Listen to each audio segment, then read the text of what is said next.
How's it going, folks? I'm Duz with DuzFit, and this is the brand new Edge Explore 2 from Garmin, and this very well may be Garmin's best value when it comes to a bike computer, and it offers a lot of features for the money.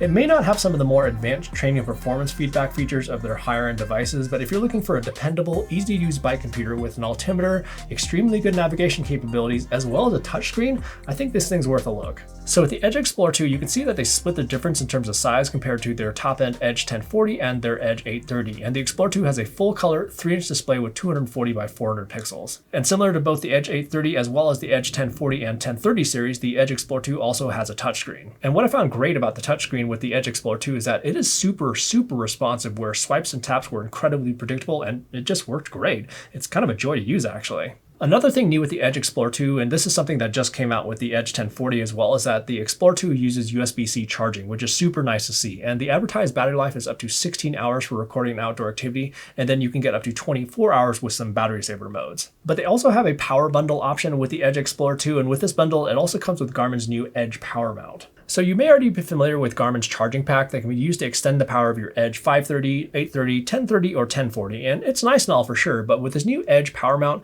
they give you plenty of options for adding additional power for your Edge bike computer, including Cannondale's SmartSense Ready bikes, Shimano or Bosch e-bikes battery systems, but in my opinion, probably the best thing is just a plain old USB battery bank like most of us already have. But just note that there are actually two different versions of the Edge Explore 2, so there's going to be one with charging pins and there's going to be one without. And to get the version with charging pins, you do have to buy the power bundle option. So on the navigation side of things, first of all, the Explore 2 has full-blown maps with tons of information like street names, trail names, rivers, lakes, points of interest, just tons of stuff. And one of the great things about those maps is that the Explore 2 has a touchscreen, so it makes it super easy to browse the map where you can pan and zoom really easily. And once again, that touchscreen is super responsive when using the maps. What's also really nice about the Explore 2 is that when you start to approach a busy road, it'll even give you an alert, and they clearly indicate those with a double dotted red line on that road, so that's useful information from a safety aspect. And then in terms of navigation, you'll be able to load in routes to the Explore 2, and you can load in those courses from plenty of different places like Strava, or you can create your own course through Garmin Connect or other platforms. So with these courses, you'll be able to get turn-by-turn directions during your activity for easier navigation, and the navigation cues on the map are pretty easy to distinguish, where they have these little chevrons showing your direction of travel. And in addition to that, the Explore 2 also has their Climb Pro feature, and this is probably one of my favorite Garmin features to date. So what happens here is when you load in a route and you approach a climb, it basically triggers this special Climb Pro data page. And what this does is it gives you kind of like an overall picture of that climb ahead, including the amount of elevation gain and distance for that particular climb, along with a little graph that shows your current position on the climb, along with your current grade. And you can see for the different colors of the chart where those kind of indicate different levels of kind of suck in terms of the grades. Now those features are great and all if you have a planned route, but let's say you just want to go out and, well, explore. So I just moved cities and I am fairly familiar with the town that I live in, but not necessarily by bike. So last weekend I wanted to go ahead and just run a whole bunch of errands by bike. So I thought this could be actually a pretty good opportunity to see how the Edge Explore 2 could get me around town. So if you know me well at all, my first stop was naturally a bakery. And although I know how to get there by car, I don't necessarily know the best path to get there by bike. So all I did here is use the location search feature to enter in the name of the bakery, and boom, it was actually the first result that popped up. And from there, what it does is just quickly calculates the best route to get there, and off I went. But what happens if you veer off the intended path if you see another place that you'd like to stop or something like that? Well, it also has the ability to reroute if you veer off of the intended course. So like here, I just took a wrong turn on purpose, and within a few seconds, it recalculates the route and makes sure that I get back on track as soon as possible. And then next up, I wanted to check out a local running store. And again, all I did was just simply enter the name of the store and it popped right up and off I went. You can see here that it has a huge database of businesses and points of interest built right into the device. And then after I was done with all my errands, well, it was time to go home. And the Explore 2 also does have some features to get you back to your start location. So first off, I could have just very well backtracked on the same path I took for all my errands, but that wouldn't necessarily be the fastest way to get home. So what's neat here is that it also allows me to choose how I want to get back to my start location, whether that's backtracking or taking the fastest route possible. Again, it just calculates the route on the fly, and I just followed along to get home. And I have to say that that experience is kind of what this device is all about, where I was able to go to explore and it did a fantastic job getting me to all the places I wanted to go, as well as getting me home. Oh, and really quick, if you're finding the information in this video to be useful, do me a favor and just quickly hit that like button down below.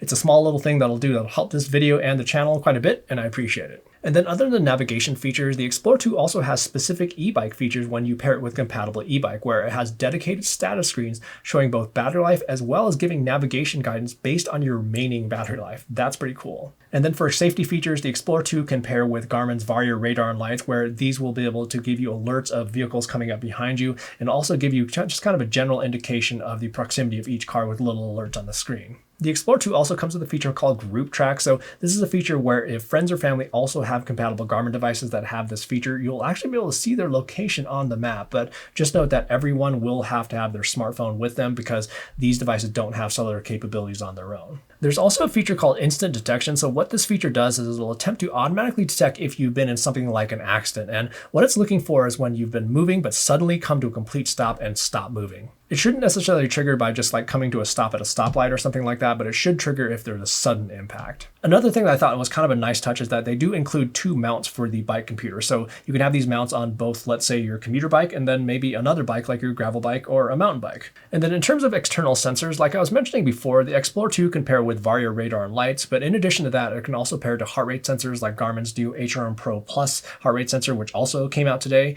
You can pair it with speed and cadence sensors, Verb action cameras, power meters, inReach satellite communication devices, Edge remotes, e-bike specific sensors, temperature sensors, as well as smart trainers, so quite a bit. And another interesting feature with the Explore 2 that I found is that it has a guest mode. So what this does is that it disables certain settings, so you could let somebody borrow it and they wouldn't be able to muck around with some of your settings, and you could set a 4-digit code to disable it. And then on the training and feedback side of things, it can provide your VO2 max when you use a power meter, as well as display your VO2 max trends over the last 7 days.